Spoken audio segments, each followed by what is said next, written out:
tunapokuwa tumeshamaliza mchakato wa usahili na wale walioshinda usahili sasa wanapangiwa kazi, wanapaswa kupewa barua. Sasa barua hizo kwa sasa wanakuja kuzichukua Sekretarieti ya Ajira Dodoma. Kwa hiyo mtu unaweza kujikuta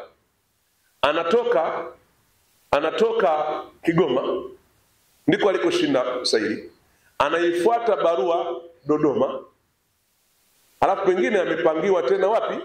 Kigoma. Matumizi mabaya ya rasilimali, na rasilimali ni rasilimali za nchi.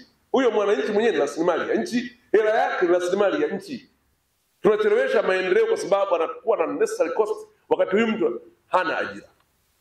Kwa hiyo mimi ushauri wangu na uamuzi wangu au maelekezo ninayokupa Katibu Mkuu, barua hizi za placement za watumishi walioshinda usahili zitolewe kwenye mikoa huko ambako walifanyia usahili,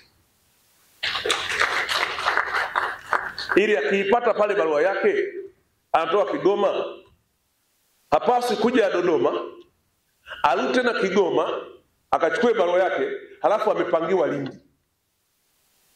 Tumefanyia safari kubwa kweli, amefanyia usahili Rukwa na barua ataipata kutoka Katibu Tawala Rukwa,